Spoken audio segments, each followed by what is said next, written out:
Hello everyone, Survivor gameplay from Dead by Daylight, Suffocation Pit, McMillan Estate. This could be a tough map, this.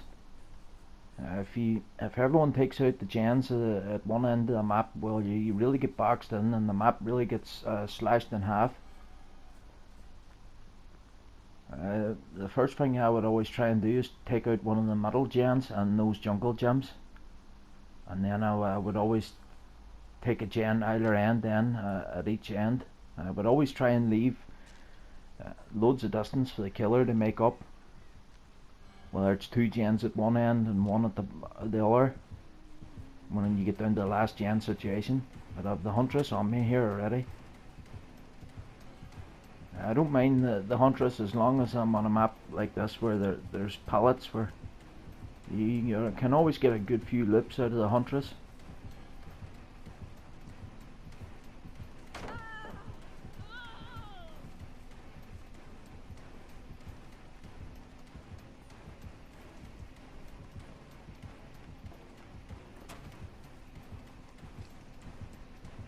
The Huntress will always want to throw hatchets.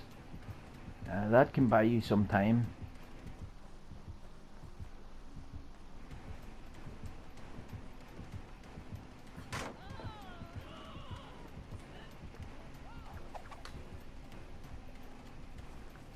I probably wasted that great pallet there in the killer shack, but for some reason I just didn't think I was making that.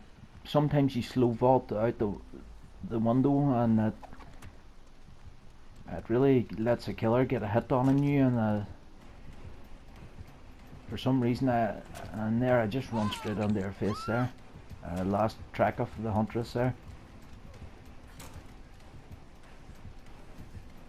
My running wasn't the greatest in this. Using dead hard when she's cocking a hatchet, and I really wasted dead hard there as well. My running wasn't the greatest, but my team play, as always, it's always good.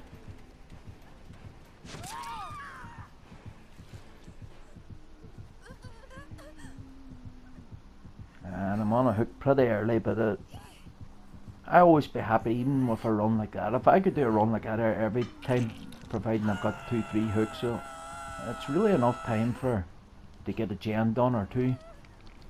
Especially a real dangerous gen.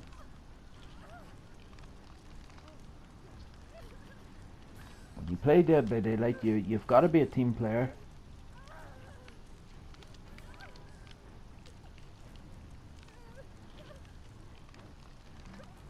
Thankfully this Huntress is on someone new and I can get healed here now, and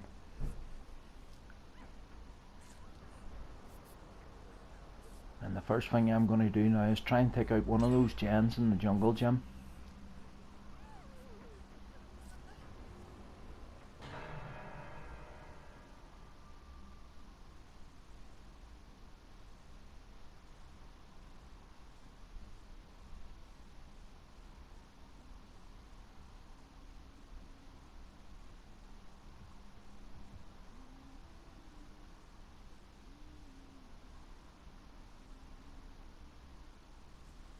If you're new watching these videos and you're thinking, I like the look of this game, I'm going to play this game here, well, this perk build I'm using, you wouldn't want to use this perk build.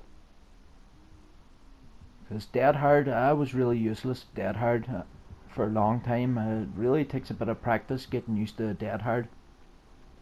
You really got to have awareness, and even at that, my awareness, always keeping my eye on the killer, it's not always the best. And starting out, well, dead hard would really be a poor perk, and so would resilience as well. Only I know where all the chests are. I can find a medkit if I'm injured. I'm going to upload a video for beginners, the best perk build. It's definitely bond and premonition. You starting out in this game, you're not going to be a runner. You're going to have to rely on stealth, and premonition will teach you that, and it'll give you the heads up, and it's really the way to go starting out in this game. And you're going to want to use self-care as well. Self-care, premonition, bond. And I don't know, there's loads of great perks out there. You really could take a good fourth perk, maybe Sprint Burst would be a great perk starting out. But we've got this gen popped here now. This is one of the middle gens, and it really gives you the best chance in this map. It's called the Suffocation Pit, and I believe that's why it's called the Suffocation Pit. This game was designed that if all the survivors take out all the gens at one end of the map, well, you're really suffocated with the killer always patrolling the gens in one end.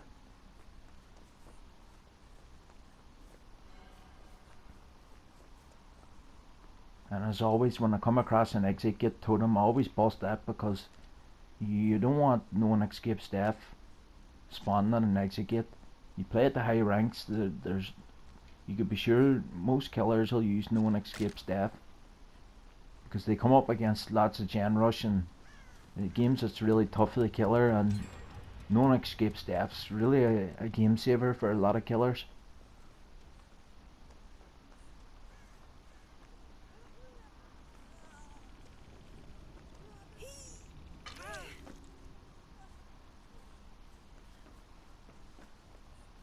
But the team's really knocking out these gens really quickly, and the video's only 6.5 minutes long. We're down to the final gen. Yeah, still a gen rush. I know you could do all gen rush. You can do all 5 gens in 5 minutes,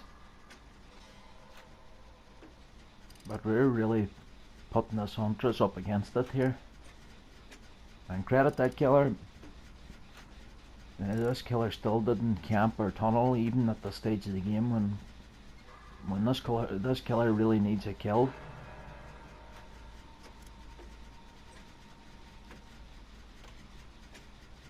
They're just over 7 minutes now, and all gens have been done.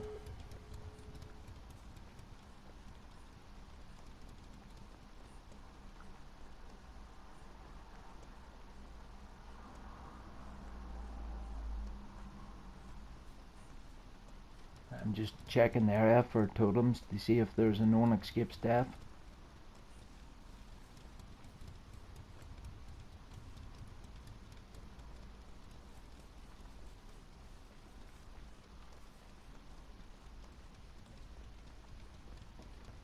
As I say, starting out in this game where I don't take self-care because it takes too long to heal, and really I know where all the chests are, and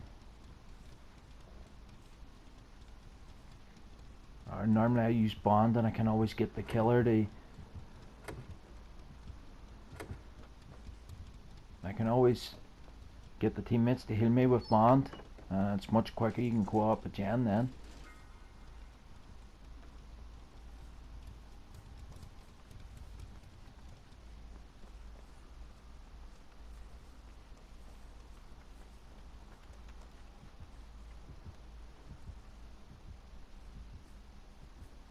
This survivor's really in trouble here.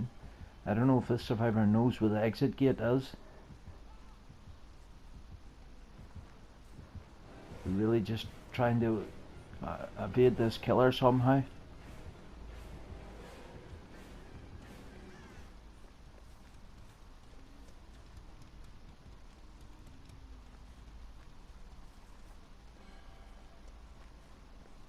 I've seen most of the totems now.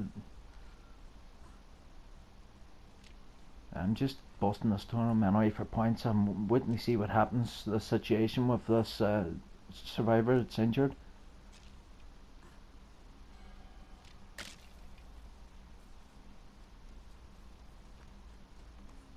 And the other survivor's left.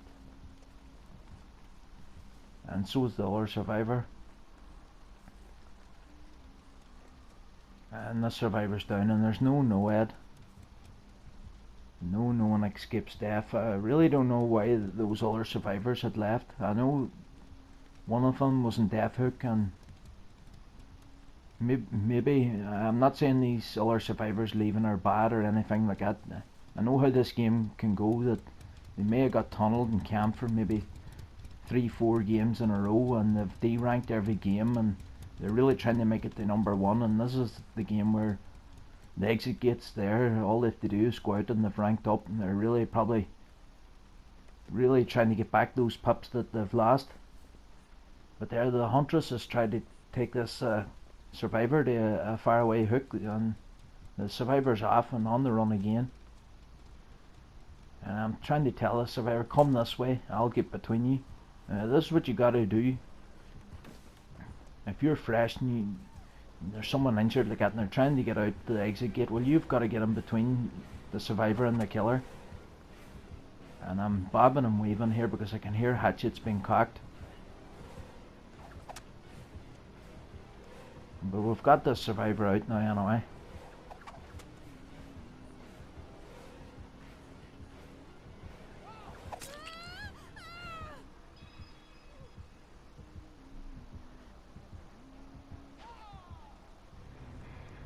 I never taunt the killer either.